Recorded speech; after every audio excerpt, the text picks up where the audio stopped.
Welcome to my energy update. I haven't had a chance to do one for a while because we've been kind of energy updating through Sekhmet and all the other powerful beings that we've been working with, you know, Thoth and his Hermetic principles. We've been deep diving into the mystery schools. So we've had like razor focus on really like awakening that ancient wisdom for modern day living. So not many energy updates, just all about the wisdom teachings and the mystery schools, right? But before I dive into this energy update, I just want to ping on your radar. I am indeed off to Egypt at the end of this month. And I have been called by the land and my own sacred personal pilgrimage. But that day that I land in Egypt, guess what? Is our temple day, our Zoom room. And I'm going to be shifting that date. We're still going to be going ahead with it, but we're now going to be doing it on Tuesday, the 26th. And I thought 2-6, it's an 8. I'm happy with that. Tuesday, the 26th at 6 p.m. Central Africa time. So usually it's the last Thursday of every month, but this particular month, I am going to be in the temples.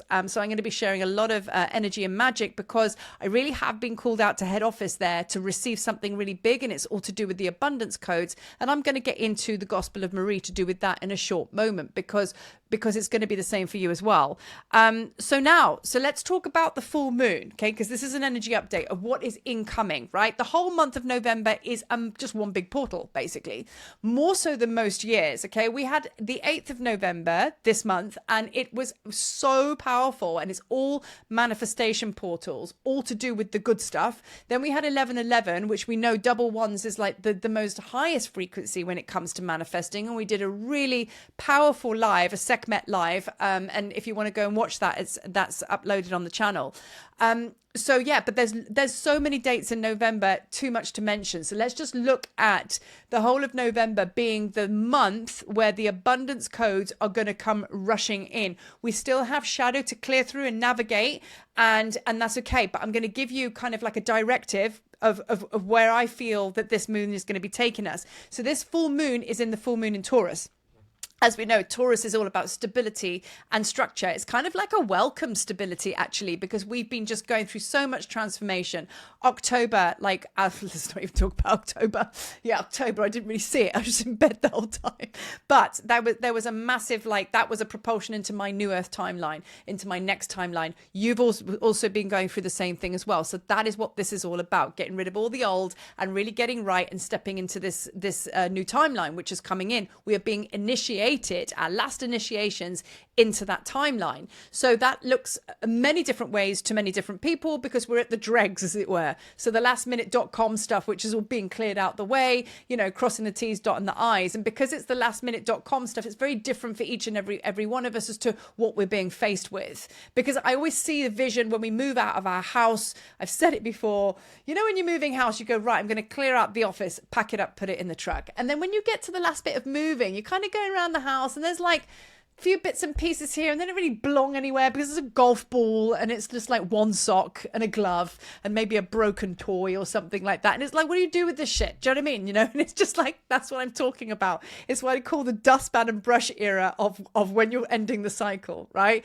So we got a lot of that going on. So just go with it. But the positivity of November is transformation, rapid transformation, and it's all bringing our abundance codes online. So we're now being challenged and surged and purged into facing our stuff, claiming our power. That's why Sekhmet has been up front and center. She requested to have November as her month here on this channel, and we have some Sekhmet days coming up, but I'm going to just drop that obviously in YouTube when it's time, because we've got a lot to work with so far. So yeah, so anyway, this is the month where everything's going to come right if you choose it, right? Let go or be dragged. So now we go back to the full moon in Taurus. So I have a whole list here. How are you emotionally resourced? So these are kind of like the things that are going to be coming up for your attention, really. You know, your self-care. Because remember that because I've said that this is an abundance month, and from here onwards, that's what it's all about. We're cracking the codes. We're cracking the chrysalis. We're cracking the calcification of all the bullshit, all the illusion that said you weren't an abundant being. Because we're really tapping into our superpower, which means you're accessing your alchemical powers, your alchemical wisdom, which means you know how to take thoughts into things. That's what is awakening in you right now. So it's all teeing up to the top of the pyramid to be abundant, right? And it's not just a richness in gold coins, it's a richness in your gifts, abilities, a richness in your life, friends, experiences, food, whatever it might be, just joyful living, right? That's abundance, okay? So how are you emotionally resourced? Self-care. Now, how are you financially resourced? Okay. One feeds into the other here, right? So if you are emotionally self-caring, okay, and you're really giving to yourself, your frequency will be that of a harmonious balance. So it's got to start here. And then obviously that's a frequency, and frequency is a feeling is a frequency. That's what emanates out there. And that will dictate how you are financially resourced, because that's what we're all here for, really, just to basically have more gold coins to go and live a better life. You know what I mean? It's not just to keep it in the bank. It's just we want freedom. I think when we say we want more gold coins, it's to do with freedom. Some people out there still chasing the fast car and the big bank balance, but that's only going to get you so far. I think when we call in our gold coins, it's because we want to go to Egypt. It's because we want to go to Peru. It's because we want to go to England, to Avalon, or wherever it might be. We want freedom to walk our spiritual path. Now I'm bringing in the Knights Templar now. The Knights Templar have been around me ever such a lot. Now the Knights Templar, there's one load of information that you can read up on, which is kind of like, there's that. And then there's the truth, which is kind of like in the occult teachings of what we understand about the Knights Templar. The Knights Templar were soldiers, okay? They were kind of like they helped the pilgrims travel from one place to another. They actually had all the money in abundance. They're the ones that put the original money grids in place way back when, right? And it's been said, and I believe this to be true, that they were also the keepers of Mary Magdalene, the Mary Magdalene order way back when, you know, and, you know, they protected her and they protected us. And you won't find that in the books, the written books, but, you know, between the lines, which is where we read and where we are, that's what you'll find. But they actually put the monetary system in place, so they know how to work with money frequency for the highest good, right? So I'm just going to leave that there. The Knights Templar is very much coming back online, and we're going to see that in our physical worlds with certain changes of government. We're going to see, like, you know, and I know Trump, like him or hate him, doesn't matter. We got a businessman stepping in to take over the work of a politician. That is going to have a significant change in the gold coins. So that trickles from the top. Change is happening. So don't let your fear take you out of that bubble. But I do encourage you not to tap into that and tap into this. So don't go into that too much, right? But abundance is very much the tone of this video, right? So Knights Templar, very much around us. And if I'm talking about that, and I feel a big heart pop here, they have come in to support us. They're stepping in once again. My son holds the Knights Templar frequency. He's 23. He's getting into money trading and everything like that, but he does it consciously. He taps into the frequency to know what's going on with the currencies all over the world. So he's working with it like that. I feel I saw him in a dream wearing a Knights Templar, the suit, the armor and everything like that. And I was like, wow, why would that be coming in? And it's to do with where we're going, right? So we are held, everything's coming right. Even if it might not feel like it, it is, right? So your job is just to open your heart and keep going with it and trusting. Open your heart to receive, right? Going to get into a few pointers on how you do that in a short while. So now, pleasure. These are running on from each other. So we've said, how are you emotionally resourced? Okay, that's your self-care. Number one, finished, ending and beginning. How are you financially resourced? That's going to come from you looking after yourself and getting your energy right. Okay, then pleasure and creativity. It's like, then we get to kind of choose, instead of like, oh my God, I'm going to die. I don't have any money. I need to go and do a job I really flipping hate. Versus, oh my God, I feel safe because my self-care is good. I've kind of tapped into my abundance codes. I'm feeling a bit safer actually as I'm moving through this year. And now, because I believe in my mastery, now all of a sudden I can pick passion projects. Yeah, not just projects, passion projects. You know what I mean? So then everything starts to change, and then your creativity comes online. The best way to get into your heart is to be creative. So imagine working in something, when I say working, playing as a career that you just absolutely love. Every day you go to work, heart pops. Like what I do here, I love talking to you guys. I love doing what I do. I get out of bed and I'm just like, I didn't used to feel like this, but I was like, yeah, this is going to be a good day. Creative, you know? And that is where we're being led to. So you've just got to be open to receive, to allow it, because it's being granted to you. It's just about the fact that you haven't attuned to it, to see it, that it's there, to be able to receive it, right? So just get that big old heart open Ask Sekhmet to help you. That's why I got so sick over October. Be careful what you wish for. Be careful what you ask for. I said, Sekhmet, at my altar, you need to open my heart. I need to receive more. Well, there I was, 3 weeks in bed, just like coughing, hot stuff purging. So yeah, let's not do that. But like, that's what I'm saying. This is what our job is. Open our hearts, right? Taking risks, okay? This is really important because this is where our manifestation process to do with abundance gets a little bit stuck because we're doing all the things. I've pitched up at my altar. I've done all the things. I've channel written and everything like that. But you're still in the back of the cave, cowering, as Sekhmet would say, cowering in the back of the cave. Can't be so. There's a conflict in frequency there. So you're in the back of the cave, but you're calling in your abundance, but you're not prepared to pitch up and invest through trust and risk, because risk, when that feeling comes in and that exposure and that vulnerability, that is where magic comes alive. There is no risk. Okay, so there is no magic without risk. Okay, and that is truth serum, man. That is truth serum.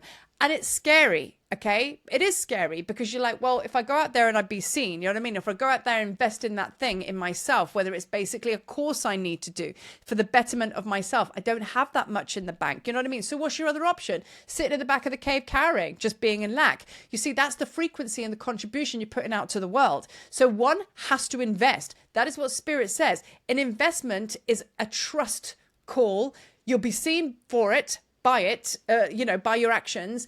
And then the universe reads that you are investing, right? That is what you're doing. You're actually putting in, you're going, do you know what? I trust in this and I'm going to do it. I'm going to put my last dollar on that racehorse. You know what I mean? And then you become a millionaire, right? You took a risk, right? But sitting in the back playing it safe and then expecting everything to come to you, it ain't going to happen. You have to step out there. And I am a truth speaker of this because look at me in my experience in holding tours and groups and things like that.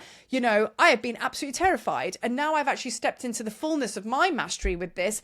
And I've gone through my shadow. I never stopped working. I wanted to give up all the time, but I kept on going. And I know you did too. So keep on going. But now you have to go into a surge, the ultimate trustful, and say, right, okay, I'm in. Done. You know what I mean? And then away you go. So taking risks. This is the only way to find the authentic you as well, because you can't play it safe. Uncomfortability brings transformation. Sekhmet showed me before I got very sick before October. She showed me, we were in Egypt and there was this very, very dark doorway with hieroglyphs all around it. And it was pitch black. It wasn't just a little bit light and then it got dark. Pitch black. And she said, you're going in there. And I was like, I'm going in there. And she's like, you're already in there. And I was like, I know. And she said, the darkest, most pitch black of places is the highest level of transformation. And then kind of like, okay, we're going in. Do you know what I mean? But did I stand at that doorway going like, yeah, no problem? Do you know what I mean? I was like, oh my God. Okay. Had to face my fear. That was my giving of the altar. Okay. This is what I want to do. So stretching me, I'm terrified, but I'm going to do it anyway. Do you know what I mean? So that's where, we miss the fact of our manifestation. Why isn't it happening? Because you haven't pitched up to the party 50-yard line, right? So now abundance is coming. Okay. Now the way that you basically, why this is so important is the simplest things that help you with this full moon, because this is all full moon stuff. It's all about abundance. So what you need to do to make sure that the energy and the flow of the frequency is coming to you is in every single moment, suit yourself. Now, think about the simple things. In this now moment, I want you to stop and just tap in and go, what could I do after this video? What could I do that could actually I could really give to myself? What would be loving? If you're basically sat there and you're thinking, do you know what? It'd be really nice to go out for a cup of coffee and a piece of cake. Go do it. Do you know what I mean? In this moment, you're actually like, do you know what? Like if it's nighttime, I'm going to have like a bath and I'm going to put loads of oils in there and I'm actually going to give to me. What can you give to yourself in this moment that can actually really put the energy of receiving? Because the universe doesn't see that you're having a goddess bath with loads of beautiful things in it. The universe doesn't see that you're having cake. You are stimulating a feeling of receiving. What can you do? Because it takes an action to bring that frequency in, because the universe will look down and they only see frequency, And your feeling is what transmits that. That's your contribution. So in every moment, every feeling you're feeling, that's your contribution to the universe. So if you're doing something going, I really fucking don't want to do this today, this is bullshit. Do you know what I mean? Like, well, that's what your contribution. If you're going to sit with someone and go out with someone that you really don't want to deal with today, why are you forcing yourself? Because the universe doesn't see who you're sitting with. They go with the feeling of your dread, don't want to do it, and you want to retract. So that's what you'll attract more of. So in every moment, it is absolutely essential that you focus on what it is that you need to give to yourself. So after this video, I'm going to go and walk the dogs because I need to do that, because that makes me really happy. And I'm every moment. And then what happens is everything starts to flow towards you. Do you know what I mean? So. And then just to basically like tie all of this up into a beautiful call to action. I have had a surge of star seeds. You know who you are. Well, ones that are already coming to Egypt with me, and those that have reached out. I know you're going to be with me. We've got our appointments and our Zoom calls, our temple calls to discuss the potentialities. And you know what I mean? It's like you guys, the ones that are stepping forward for this particular tour and group, which is in May. I've told you guys time and time again how I'm understanding the Tablets of Light tour, right? Every year, there is a new surge of starseeds that come and collab with me. So you have your own personal process, but then you also have like a tone of what the team is like. I get given an assignment by Spirit and they're like, right, this is what you're doing. I'm telling you now, this group who are stepping forward, who are already with me, note it, those that are coming and those that are like, don't know they're coming yet, but they will. It's to do with abundance. So whatever you're going through now and you want to go to Egypt, whatever, and you're going, but I don't have the gold coins. There is some kind of like process that you're going through, which is I think why we deep dived into the altar making on this channel so much, but it's all to do with abundance. And I believe we're going to go from, really seeing our manifestation of just going, well, I don't really have any gold coins. And then by the time you go to Egypt, you got the gold coins. Then you as a super being takes that energy and frequency and that mastery, and you're going to go and put it into the grid in Egypt. I believe very strongly that this next run going to Egypt is all about the abundance codes. It's a bit of a plot twist because that's kind of like we have to work through our lack to ignite the abundance because that's the truth. And then when we've done that, we go to Egypt, we put it into the earth. It's huge. It's really, really huge. So you have to trust that abundance is coming, you know, it's done. It's done. You know what I mean? So I'm going to leave that there. And for those of you who do feel the call for Egypt and you want to start that kind of like process, of course, it is a free Zoom call and we chat about it and it's a kind of like part of the application. Timing is everything. So don't be like flustered if you're like, I really want to go. Maybe it's the following year you're supposed to go, or maybe you're supposed to come with me on another adventure in Egypt, which I'm working on right now. So it's not just the Tablets of Light that's going to be birthing. There's going to be many more different portals coming through, Marie, which are going to give you opportunity to go to Avalon and other different places. So either way, wherever you're supposed to end up, let's focus on these abundance codes right now, because you're going to open up that road for yourself and others that now is the time of the land that is golden. That is the new earth timeline. You are the new earth timeline. I am the new earth timeline. And together we unlock it and anchor it and grid it and live it. Well, that's a way to end a video, isn't it? Do you know what I mean? So peace out, as always. And I'll see you very soon. Thank you for watching.